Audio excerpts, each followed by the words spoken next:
Olá pessoal, como vão? Eu sou João Vitor Wrobleski, sou estudante de psicologia. Se você ainda não me conhece, não é inscrito no canal, então aproveita, se inscreve no canal para ter acesso aí com esses 170 vídeos disponíveis aí no canal, nas diferentes áreas da psicologia.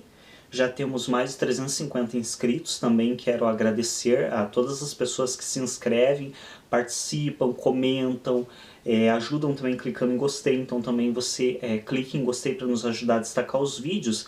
E a temática que vamos trabalhar hoje é Freud e a alma humana. Então é este livro aqui, de um carinha chamado Bruno Bettelheim, ou algo próximo disso. Eu até agora não tenho certeza da pronúncia do nome dele. Tá aqui o nome dele. É um autor bem bacana, porém, como o sobrenome é alemão, eu tenho um pouco de dificuldade de saber a pronúncia correta. Este livro, é importante também destacar que esse autor já escreveu um outro livro intitulado A Psicanálise dos Contos de Fadas, que é um livro muito bom e que eu já usei como embasamento para um vídeo que eu faço no canal, que está disponível no canal, a respeito da Chapeuzinho Vermelho, do conto da Chapeuzinho Vermelho e algumas das simbologias trazidas neste conto. E este livro específico do Bruno, vou chamar ele, não é adequado chamar pelo primeiro nome, autor, mas como esse sobrenome é muito complicado, o Bruno ele traz neste livro um pouco da análise acerca do quanto a psicanálise freudiana foi modificada e conturbada devido a traduções, segundo o autor, mal feitas. Então ele nos traz algumas questões e explora muito elas e traz um embasamento teórico bem lógico e bem convincente do posicionamento e da opinião dele. Então, em primeiro lugar, uma das coisas importantes de se explicar a respeito do inglês, que é a língua a qual o autor critica e faz comentários acerca das obras. O inglês ela é uma língua muito simplista.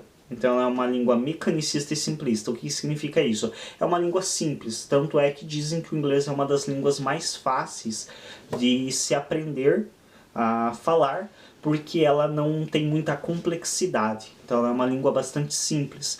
Ela não tem acentuação, ela geralmente reduz as frases são bem curtas. E aí o que o autor nos traz a respeito disso?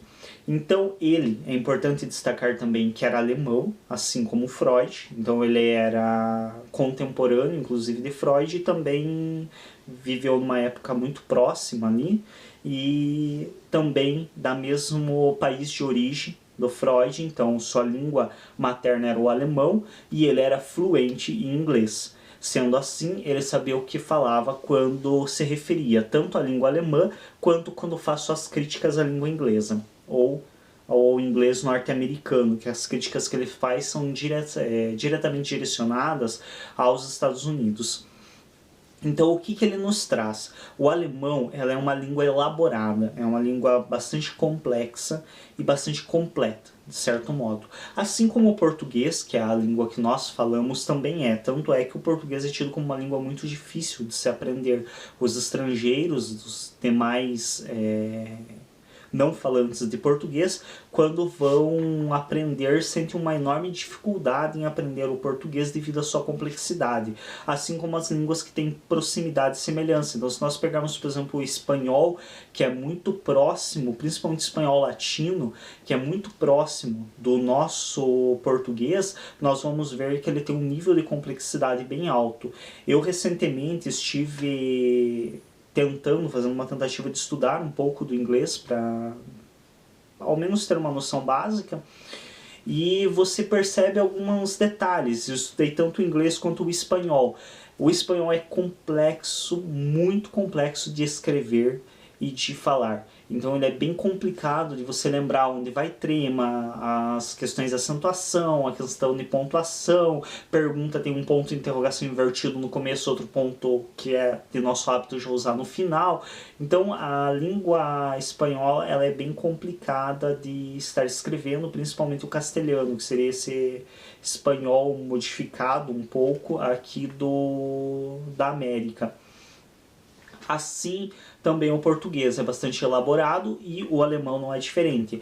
E quando você está estudando o português em contraponto ao inglês, ou seja, você é falante de uma das duas línguas e está estudando a outra, você percebe que na transcrição e na tradução, tanto do português para o inglês quanto do inglês para o português, há muitas conturbações de tradução. Por quê? Porque, por exemplo, existem frases que no português são mais elaboradas, são mais construídas e que no inglês é muito simples. Você com menos palavras você diz a mesma coisa. Então, às vezes uma escrita, uma frase que em português te gera 3 linhas, no inglês você escreve com 1,5. E aí é impossível não se associar à lógica de que se perdem muitas palavras pelo meio dessa tradução. Isso é uma das primeiras críticas já que o autor nos traz. Então essa simplicidade da língua inglesa, que e também em relação ao alemão, ela é muito mais simples. O alemão é tão complexo quanto ou até mais que o português. Então ele tem uma elaboração muito maior. E quando você faz a tradução para o inglês, simplifica demais as coisas. Isso já é a primeira crítica que o autor faz em relação ao inglês. Outra crítica que ele faz é que mais diretamente aos tradutores das obras de Freud, ele faz uma crítica muito forte às palavras escolhidas. Então, nos Estados Unidos é muito famoso a questão mais prática e mais fria. Então os norte-americanos eles têm já por hábito de querer as coisas muito imediatistas. E isso fez com que, na opinião do autor, a psicanálise, quando veio para os Estados Unidos, acabasse se aproximando demais da comportamental, que é mesmo essa questão de querer tudo muito rápido, muito prático e muito palpável, que também é questionável.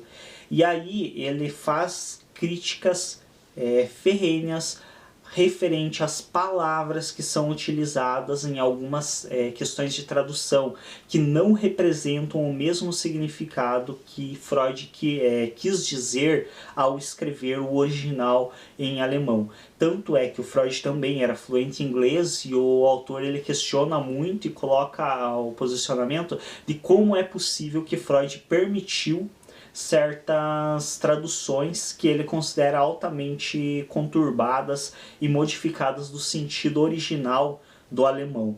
Então eu vou ler só um pequeno trecho aqui do livro, onde ele deixa mais enfatizado essa questão da tradução errônea, na opinião dele, das obras de Freud para o inglês. Por que, antes de tudo esclarecer, por que a importância de estar falando das obras do Freud traduzidas para o inglês? Às vezes muitas pessoas estão pensando, tá, mas eu leio em português. O que me interessa saber das obras do Freud traduzidas para o inglês? Lembremos que as obras freudianas, elas primeiro foram traduzidas para o inglês e a versão que nós temos atualmente, em geral, nós lemos a traduzida do inglês para o português. Então ela já sofreu alterações e conturbações no traduzir do inglês, do alemão para o inglês. E ainda nós sofremos mais conturbações da teoria toda quando lemos do que foi traduzido do inglês para o português. Então ela foi traduzida de uma língua elaborada para uma língua simplista. Então se perdeu muita informação ali, muitas palavras se perderam pelo caminho. E aí, novamente, ela se perdeu um monte de coisa ou se acrescentou coisas erroneamente quando ela é novamente traduzida de uma língua simplista para uma língua mais elaborada, como é o português. Então nós vemos aqui uma sequência que gera muitas falhas na tradução. E a princípio, quando uma professora minha me alertava, e alertava todos os seus alunos muito referente a essas conturbações de tradução, eu, assim, a princípio não dava muito valor ao que ela dizia. E após ler esta obra, realmente eu comecei a perceber o quanto é significativo, o quanto nós não damos importância a muitas coisas que realmente têm uma relevância altíssima dentro da leitura. Então, principalmente referente aos livros. Uma coisa também que eu desvalorizava muito é a editora e edição, que posteriormente eu aprendi a perceber também essas questões de tradução na própria editora. Então tem editoras que são muito elaboradas, elas buscam, têm um empenho em fazer uma tradução o mais próxima do significado original da obra. Outras fazem uma tradução bem relaxada, colocam pessoas amadoras para traduzir, que muitas vezes não são daquela área, então é uma pessoa que ela fala por exemplo, o inglês e vai traduzir para o português. Ela fala e escreve perfeitamente do inglês para o português, do português para o inglês, mas ela vai traduzir uma obra de psicologia com a qual ela não tem contato e ela não está habituada com os termos da psicologia, ela não está habituada com questões que somente um psicólogo vai conseguir entender da maneira mais adequada. Então isso também são questões de editoras que é muito importante sempre estar selecionando as melhores editoras possíveis para estar comprando as obras. E bom, vamos então à parte, o trecho do livro que fica mais evidente, onde o autor fala das traduções errôneas das obras de Freud que foram traduzidas para o inglês. Esse fato, combinado com a tradução errônea ou inadequada de muitos dos mais importantes conceitos originais da psicanálise, faz com que os apelos diretos e sempre profundamente pessoais de Freud à nossa humanidade comum se apresentem aos leitores de inglês como enunciados abstratos, despersonalizados, altamente teóricos, eruditos e mecanizados. Então, isso é uma coisa muito forte que o autor nos traz e que é muito significativa. Lembrando, ele leu todas as obras do Freud no original, em alemão, porque ele era alemão, e teve a oportunidade de ler em inglês porque ele deu aula nos Estados Unidos em uma universidade. Deu aulas de psicologia em uma universidade abordando Freud. Então, ele sabe o que diz quando se refere aos erros de tradução da língua alemã para a língua inglesa ou norte-americana. E aí, o que são esses erros de tradução que ele se refere? Então ele se refere a um que eu achei muito importante destacar, que é a questão, por exemplo, eu até usei aqui uma frase que eu escrevi com algumas palavras que ele cita, inclusive no livro, que foram traduzidas de maneira errônea, que deixa um pouco mais claro a carga sentimental das palavras. Então eu sempre tinha uma briga muito grande com professores da área de letras referente à substituição de palavras. Então muitas vezes, por exemplo, você substitui carro por automóvel, você substitui casa por residência. Algumas pessoas acham que é a mesma coisa. Não. Não é, nem de longe. As duas palavras representam um objeto semelhante, mas a carga sentimental de cada uma não tem nada a ver uma com a outra. Deixar isso mais claro através de uma frase que eu montei para deixar isso mais exemplificado. A frase é a seguinte: a mãe deu à luz ao filho que trazia em seu ventre. Digamos que isso é a frase que estaria escrito, aqui obviamente é uma frase que eu montei só para exemplificar, mas estaria escrito em alemão nas obras freudianas. Então, a mãe deu à luz ao filho que trazia em seu ventre. Aí quando alguém traduz, como foi o caso traduzido para o inglês, uma das críticas principais do autor é que essa pessoa traduz algumas palavras de maneira muito desviando e desvirtuando dessa carga emocional. Então qual que seria a tradução e como ficaria essa frase na forma como as obras freudianas foram traduzidas para o inglês? A genitora pariu a cria que carregava no seu útero. Ponto. Vocês realmente creem que as duas frases são a mesma coisa e têm o mesmo significado? Elas podem se referir a um mesmo evento, mas nem de longe elas trazem a mesma carga emocional. Você substituir, por exemplo, mãe por genitora é totalmente distinto. Por quê? Mãe é uma palavra que nós trazemos no nosso vocabulário desde nossa infância, é uma das primeiras palavras que aprendemos a falar, tem toda uma carga emocional, tem toda uma carga sentimental. Genitora geralmente é uma palavra usada em termos legais, em questões judiciais, é uma coisa fria, uma coisa com a qual nós não estamos habituados. Poucas pessoas no Brasil se referem a uma mãe como genitora sem ser numa área legal, sem ser numa área realmente fria. Você não vai chegar para sua mãe, oi genitora, tudo bem? Não, né? Então não tem a carga emocional que a palavra mãe tem. Igual, dar à luz e parir não é errado. E não é só uma vez, só para animal que usa parir. Primeiro, nós somos animais. Segundo, as parteiras não levam esse nome à toa. Então, parteira vem de parto, de parir. Então, não é uma palavra errada de se usar. Porém, ela nunca vai ter a mesma carga emocional e o mesmo significado de dar à luz. Igualmente, filho e cria, também não. Mesma coisa ventre e útero. São coisas que têm uma poesia diferente. Então a poesia que Freud escreveu no alemão, segundo o autor deste livro, não é retratada em nada no inglês. E isso são palavras realmente dele. Então ele nos traz que a forma como as obras de Freud foram traduzidas do alemão para o inglês tornam as obras frias e mecanicistas. Totalmente frias. Bem diferente do que Freud escreveu com toda a poesia. Tanto é que é importante também destacar que o Freud recebeu um prêmio de literatura pela escrita. Porque o Freud realmente é considerado um autor top. Um dos melhores autores da história.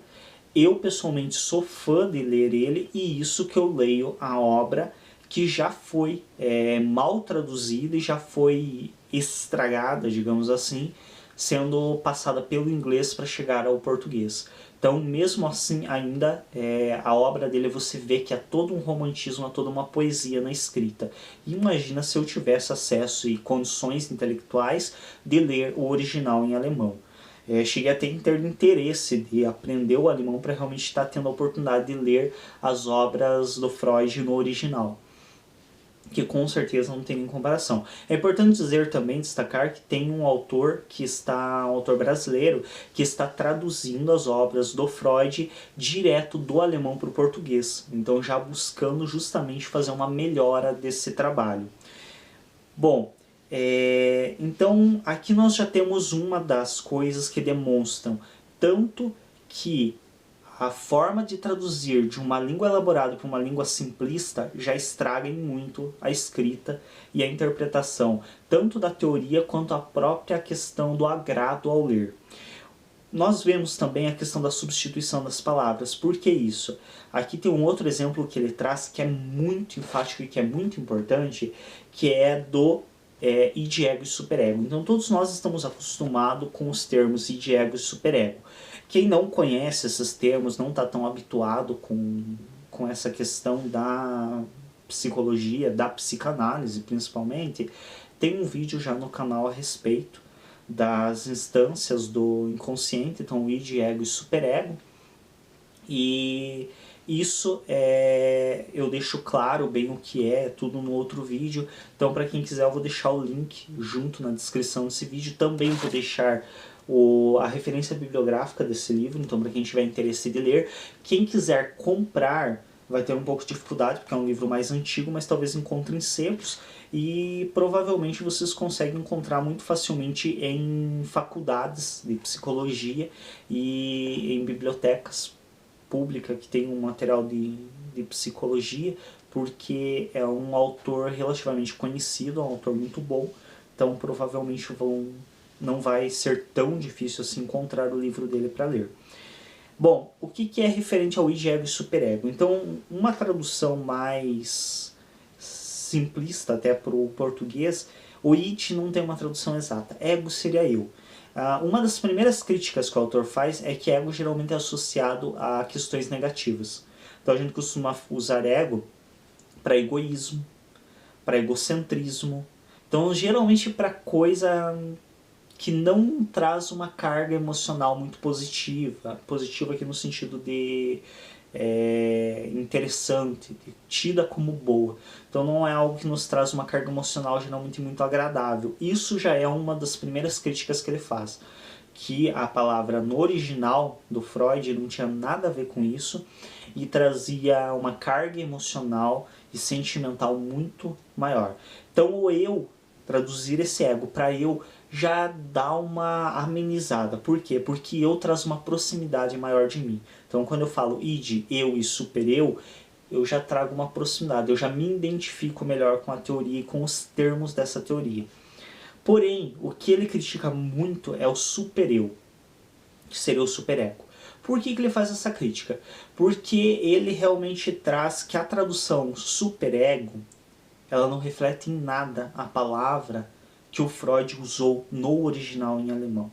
Obviamente que eu nem vou tentar pronunciar a palavra que ele usa no original no alemão. Mas a palavra que o Freud usa, segundo o autor, algo mais próximo de uma tradução que deixasse uma carga emocional semelhante à que Freud usava, seria acima do eu. Então ficaria id, eu e acima do eu. E aqui, pra mim, principalmente, pega muito. Porque aqui você realmente tem a clareza do quanto o termo adequado que foi escrito, nesse caso traduzido por um alemão, que entendia os conceitos freudianos e que não tentava fazer disso tão mecanicista quanto é do hábito dos norte-americanos, aqui você percebe a diferença do cara saber traduzir e saber o que está falando.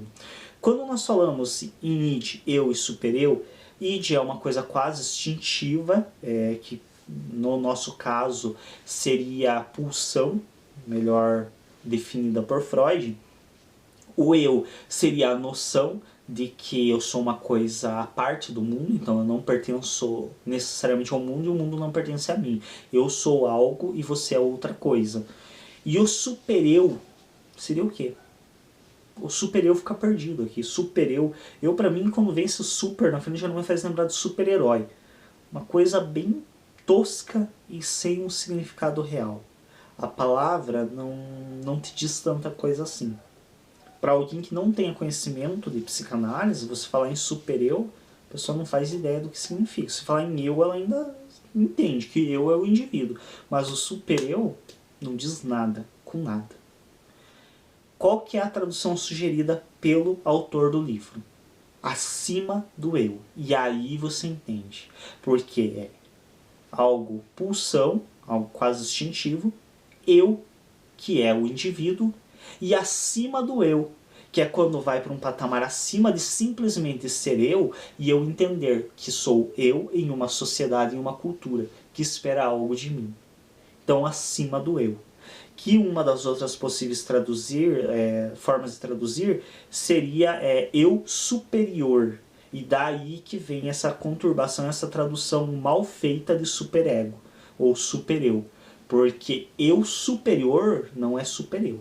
Há uma diferença na interpretação da palavra e há uma diferença na autoexplicação da palavra. Essa é uma só das tantas críticas que o autor traz no livro. Obviamente, eu não vou ficar citando aqui cada uma delas, porque também não é o objetivo.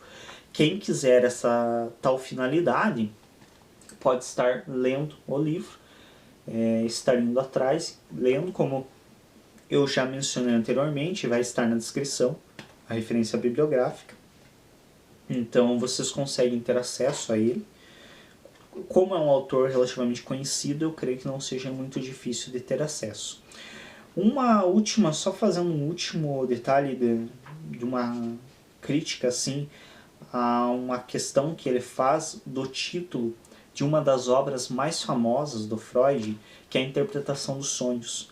Então ele traz que a interpretação dos sonhos, a própria palavra interpretar, que seria interpretation, algo do gênero, que seria em inglês, ela tem a mesma palavra em alemão. Então ela pode ser utilizada, a mesma palavra, em alemão ou inglês, ela se escreve do mesmo modo e tem o mesmo significado. E Freud nunca usou ela. Então essa interpretação que foi traduzida, interpretação dos sonhos, é um erro.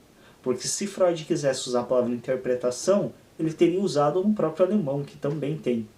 E ele usou uma outra palavra, que tem outro significado. E que aí na hora de traduzir esse título, os norte-americanos traduziram para interpretação dos sonhos. Mas na verdade, a palavra que o Freud usa, ela significaria no contexto alemão um significado mais profundo. Então a palavra ela seria como mais ou menos a mesma coisa que saudade, por exemplo, para o português, que é uma palavra muito clássica, que sempre é usada em toda a explicação a respeito da língua portuguesa, mas porque realmente é enfático. Então seria como a saudade, que você não tem como refletir ela em nenhuma outra língua, porque só o português tem essa palavra saudade para definir esse sentimento.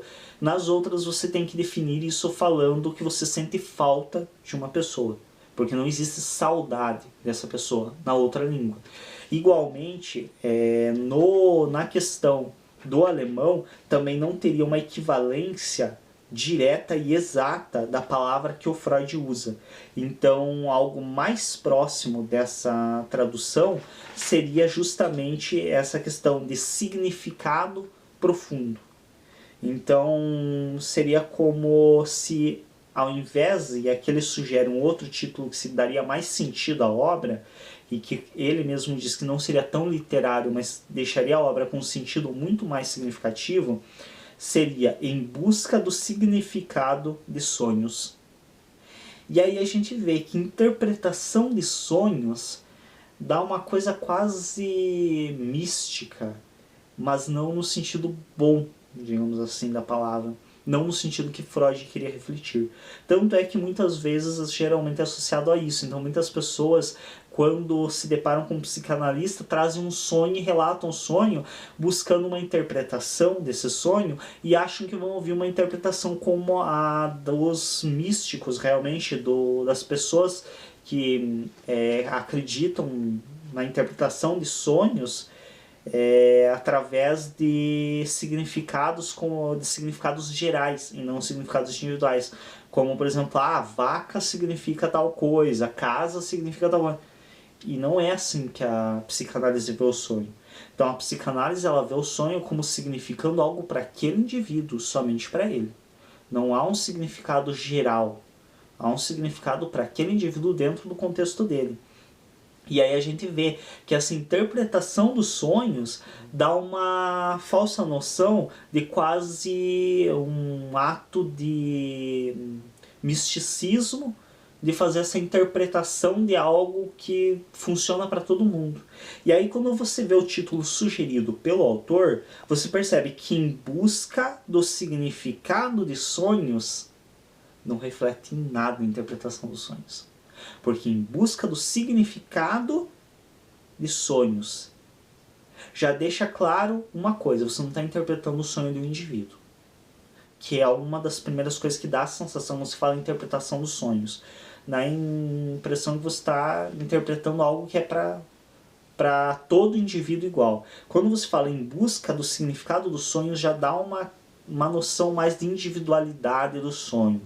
Já dá uma noção que você está em busca de significados e não fazer uma interpretação. Então tem uma forma totalmente distinta de ver essa situação. Essas são as principais críticas do autor. Ele traz outras questões interessantes a respeito também da preocupação do Freud de não deixar a psicanálise na mão dos médicos, que ele falava que os médicos são muito mecanicistas, principalmente quando a psicanálise veio para os Estados Unidos. Ele ficou com muito medo disso, por ver que os médicos norte-americanos, eram muito mecanicistas e muito positivistas. Ele ficou com medo de que estragassem com a teoria, como de fato a gente vê que em parte fizeram, e também uma grande preocupação de não deixar essa teoria cair na mão de religiosos. Então são duas preocupações que o autor também trabalha e que é muito interessante. Eu espero que isso deixe um pouco mais claro a questão da dificuldade nessa tradução. Então, quando se traduz, o próprio Freud já dizia, né? Traduzir é trair, porque você nunca vai apresentar o mesmo significado da palavra, da frase e da obra em outra língua que seria a língua original. Uma última coisa, ele também faz uma referência que eu acho importante comentar a respeito dos duplos sentidos. Então o Freud, ele tem uma escrita muito simbólica, isso também infelizmente dá uma interpretação, uma margem de interpretação muito grande e dá a oportunidade de fazer interpretações tão errôneas. E essa abertura, Lacan posteriormente vai tentar fechar um pouco mais, justamente porque vê que está saindo coisas absurdas da questão da psicanálise, como por exemplo até hoje que nós temos alguns imbecis completos tapados por aí, fazendo uso da psicanálise, por exemplo, para justificar a homofobia, que é uma coisa abominável e repulsiva se fazer um uso tão escroto de uma teoria tão magnífica, fazer um uso de uma teoria que é sublime, que é incrível, fazer um uso para justificar uma atitude tão escrota e tão nojenta como a homofobia. Então é importante destacar que o Freud, ele não escreveu contra a homossexualidade, ele escreveu a respeito da homossexualidade, trabalhando a forma como esses indivíduos funcionam psiquicamente, mas em momento algum ele pregou que a homossexualidade era necessariamente algo ruim. Então é importante deixar isso claro, porque tem muitos imbecis por aí fazendo o mau uso da psicanálise para isso, e isso, um dos complicantes para isso é justamente o fato do Freud ser muito simbólico e deixar muita margem a interpretações. Mas isso também é uma crítica do autor de que nas traduções para o inglês já não se apresenta esse duplo sentido das palavras, não se apresenta toda essa questão que dá certa margem a interpretações, e por muitas vezes acaba dando margem a interpretações muito fora do que seria o esperado, justamente por erros de tradução e de utilização de palavras que não referem exatamente a carga emocional e a carga sentimental da palavra original em alemão. Quero que seja isso, novamente frisando, se inscrevam no canal, cliquem em gostei no vídeo e busquem o livro para ler, ele é bom. Eu vou deixar a referência, então pela referência bibliográfica vocês conseguem ter acesso a este livro. Obrigado a todos pela atenção e até o próximo vídeo.